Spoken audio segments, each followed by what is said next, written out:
Hey guys, welcome back to Auto Repair guys. Thank you guys for watching and subscribing to the channel. Today will be super helpful video to any of you having a car guys. It could be any car, gasoline, diesel engine. If you want to know the symptoms of piston slap, what it does to your engine and how to prevent piston slap from happening again, stay with us, we'll explain that in this video today.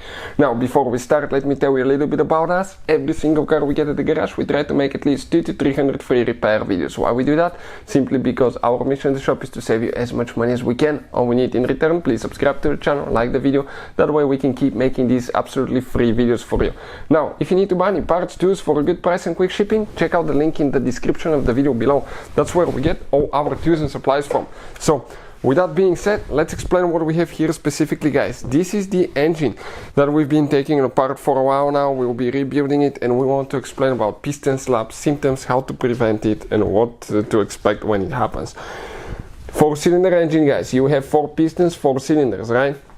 Now piston slap happens when your piston gets worn or the cylinder wall gets worn, and the piston will be able, actually let me put it in, okay, you can see how the piston goes in, right?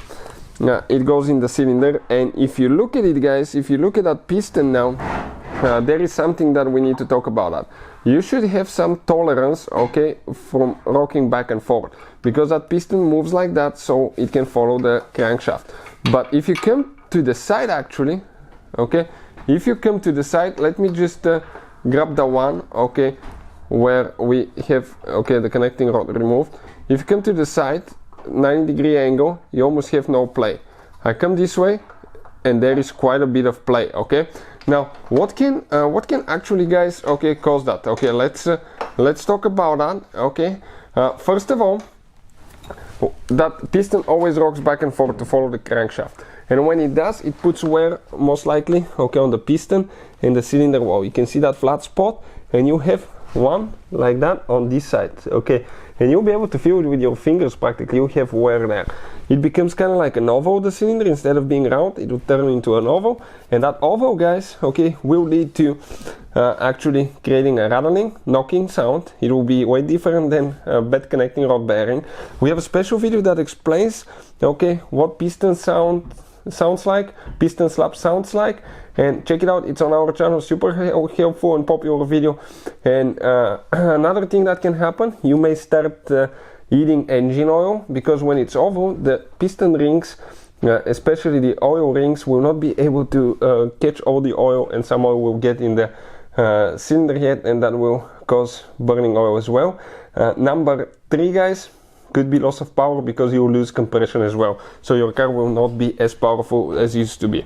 Now something else, let's talk about that now, how you can prevent piston slap. We have a video how to fix piston slap. Practically we took the engine block apart on the car. It's on Hyundai Elantra piston slap fix. Check it out if you need help.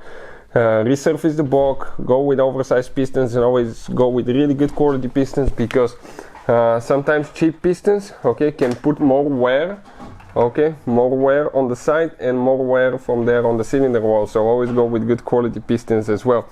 Another thing, how you prevent piston slap guys, number 1, change your engine oil on time, okay. Old engine oil does not lubricate as good, it can cause piston slap.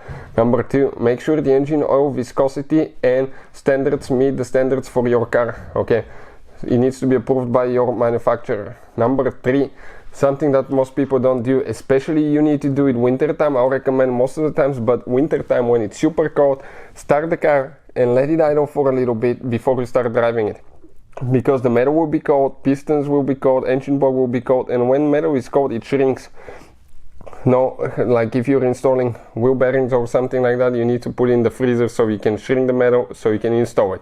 Now if you think about it guys, when the metal and everything else warms up, it will expand, so the cylinder will expand some, the piston will expand, and there will be less play between the two. So you need to warm up your car before you start driving it fast on a highway or anything like that, because otherwise, okay, you can prematurely end the life of your engine guys. You can practically develop piston slap at early miles. For instance, on Hyundai Elantra we developed it at 69,000 miles that we had to rebuild the engine.